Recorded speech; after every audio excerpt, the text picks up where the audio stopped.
Olá, bem-vindos a mais uma aula de mecânica dos sólidos. Nesta aula, vamos falar de alguns aspectos adicionais sobre diagramas de vigas, diagramas de esforços internos de vigas.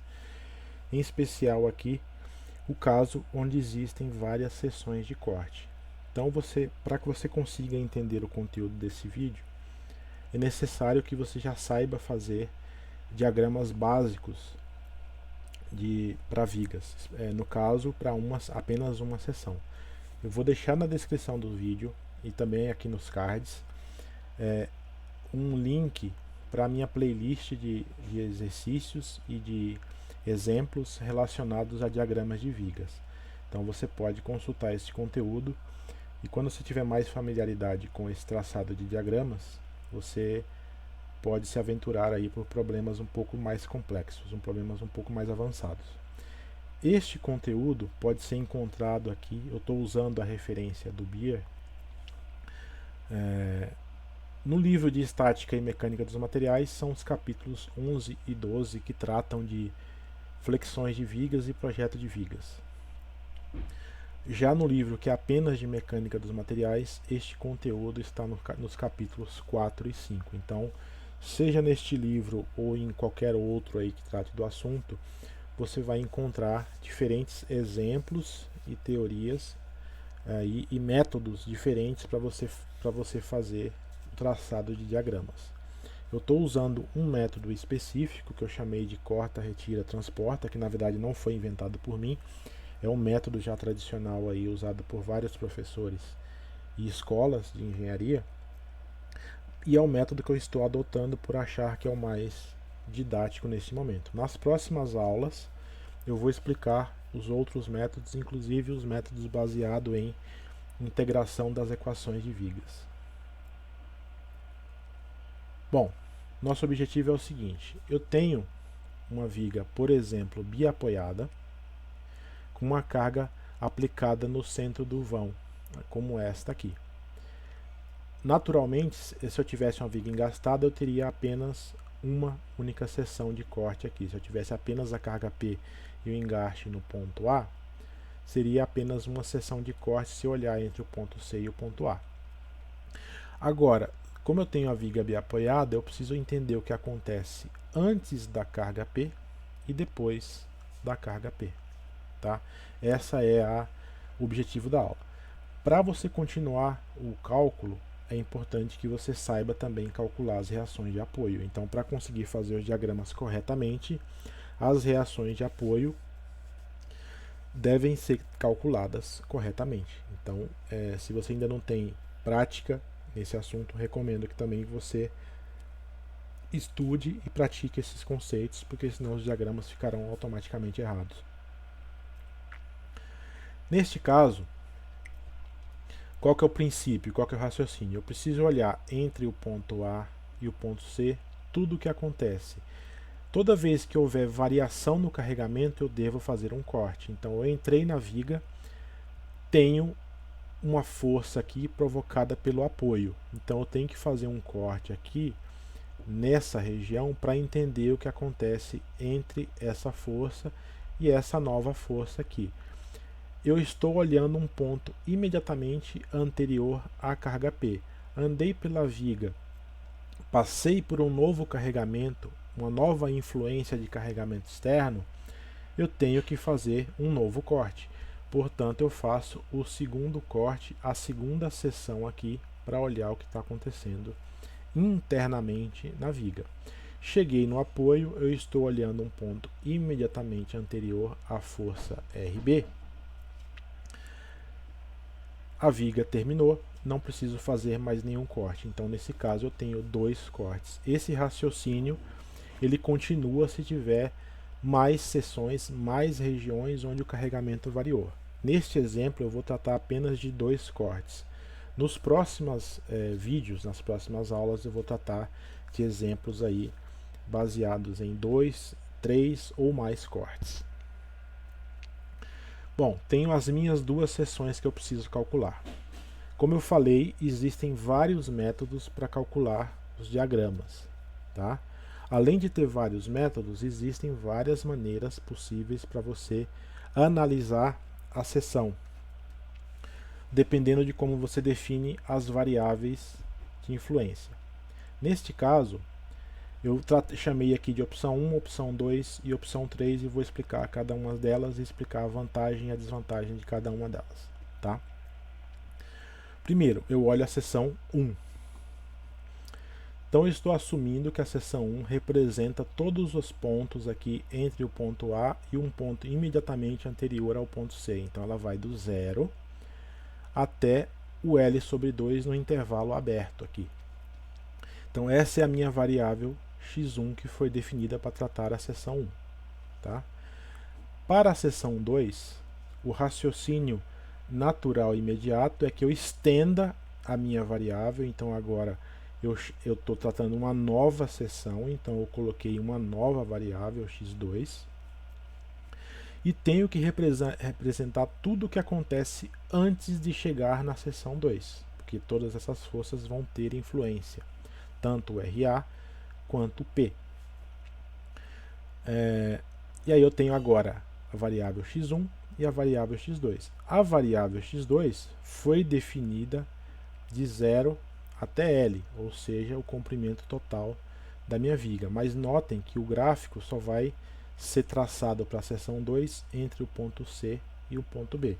Isso já causa uma certa confusão aí na cabeça dos alunos iniciantes quando estão tratando esse assunto.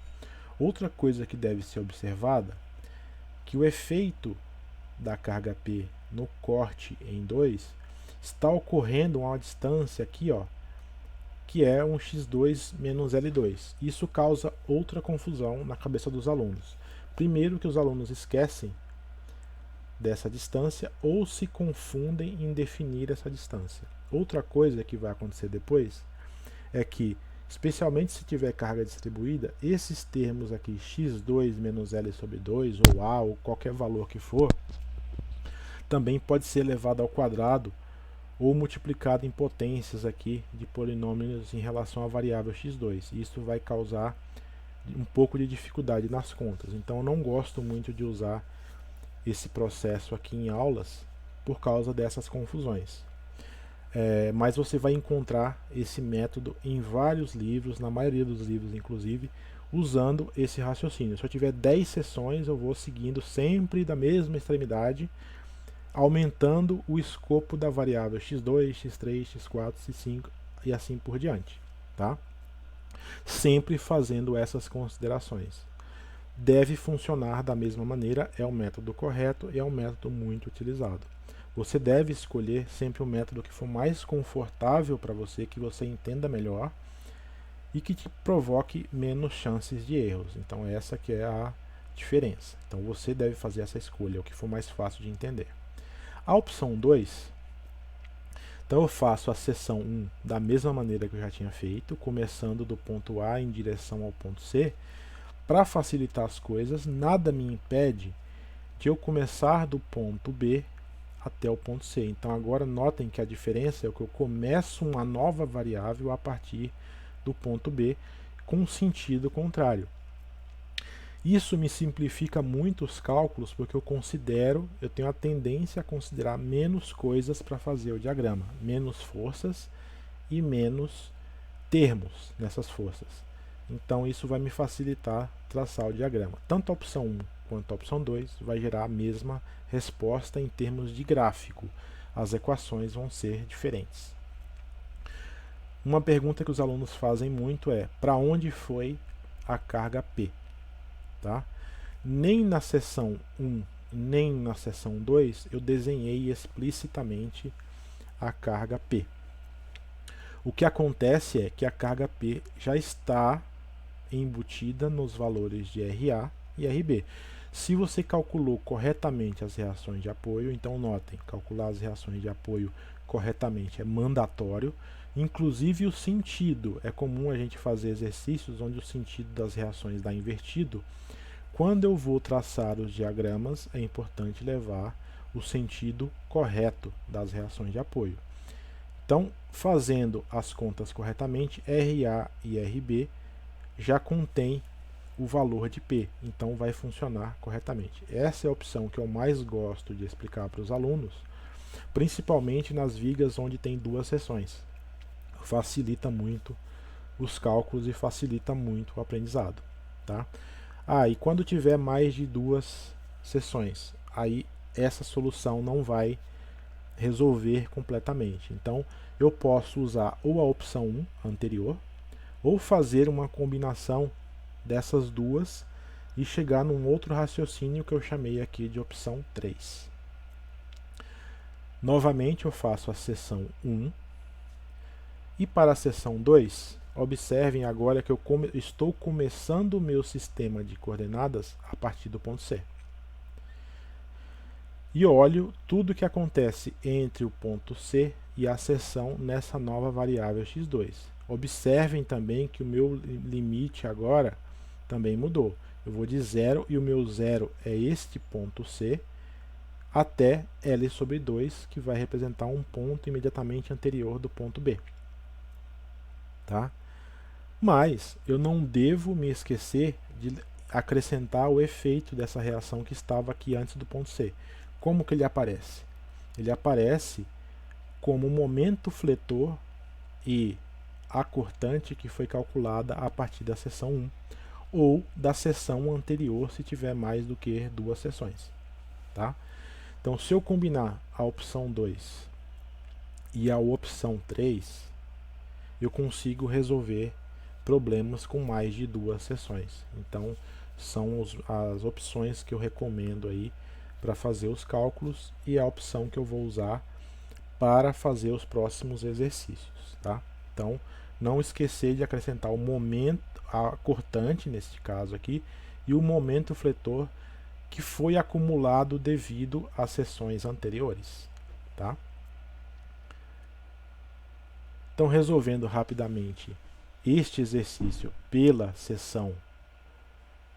pela opção 2, na verdade, relembrando lá o método corta, retira, transporta, soma, primeiro passo, cortar e retirar. Já fizemos isso aqui representando a minha seção. Segundo passo, eu preciso transportar os efeitos dessas forças e somar. Transportando esses efeitos e somar, eu preciso ver e imaginar ou visualizar como essas forças antes do corte, forças, momentos ou cargas distribuídas, fazem a deflexão na viga. Então, sugiro que você use uma régua flexível ou o seu lápis aí e tentem imaginar como que esse pedaço de viga aqui vai se deformar devido, nesse caso, à força RA. Então, observem que essa força RA ela vai defletir a viga nesse sentido, de modo que essa seção inferior ou seção de baixo esteja tracionada. No caso aqui, a seção de cima está comprimida. Mais do que isso, essa RA está provocando um giro no sentido horário aqui, se você observar. Então, um giro horário. Isso vai me definir a convenção de sinais para que eu some corretamente os efeitos de cortante e momento fletor. Então, como ficam as equações? A cortante, em função de x1, me deu constante com o valor de RA, neste caso aqui, e notem que o RA é positivo porque o giro foi horário. O momento é o RA com esse braço de alavanca que vale x1. RA vezes x1 me gera um momento. Como é tração embaixo, é positivo. Então, eu tenho as minhas equações agora do primeiro trecho de diagrama. Substituindo os valores, no caso o valor de RA, e substituindo para o início do intervalo x1 igual a 0, eu tenho esses valores de V e M, cortante e momento fletor, e para x1 igual a L sobre 2, eu tenho esses novos valores aqui no extremo do intervalo. Vou fazer o mesmo raciocínio agora para a seção 2. Fazendo a seção 2 pela opção de cálculo 2, mesmo raciocínio, corta, retira, depois transporta, soma. Tenho que observar o efeito de deformação de RB sobre a viga, nesse trecho aqui que está sendo considerado. Todas as cargas que estiverem entre o ponto B e a seção, eu devo fazer o mesmo raciocínio, lembrando aí de usar a sua régua flexível ou o seu lápis para imaginar esse efeito para todas as cargas. Então veja, agora o RB causa uma rotação, um giro aqui no sentido anti-horário, portanto ele vai ser negativo. Já o momento causado por RB está me causando aqui uma tração na parte de baixo da viga e compressão na parte de cima da viga. Então, se a tração é embaixo, o momento fletor é positivo, relembrando a convenção de sinais, e tenho essas equações. Então, agora notem que a cortante está ao negativo por causa do giro anti-horário, o momento continua positivo, porque ainda é tração embaixo, na parte de baixo, na parte inferior da viga.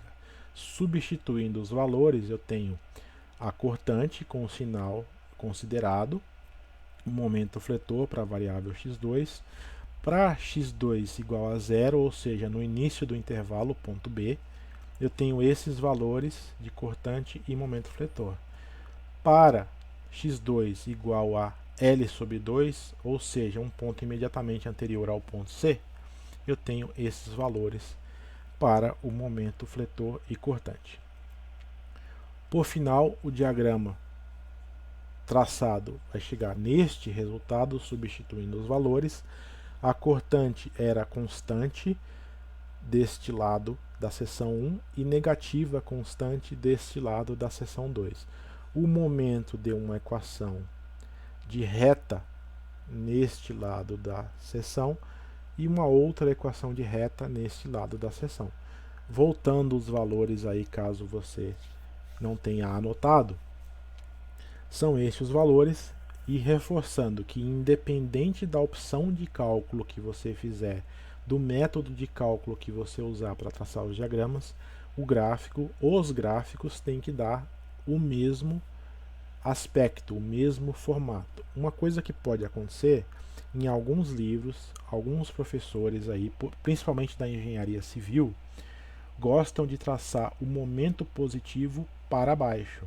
Isso é muito conveniente para a engenharia civil, especialmente porque quando você orienta o momento positivo para baixo, você consegue ter uma intuição aí, visualizar como que a viga se deforma. Então isso facilita muito o raciocínio aí, especialmente na engenharia civil. Mas de novo, o gráfico tem que dar o mesmo tipo de equação e os mesmos valores, independente do método que você utilizar.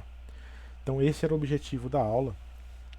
Vejam os livros aí e aguarde as próximas aulas, faça exercícios, treine sozinho aí, tentem conferir esses resultados.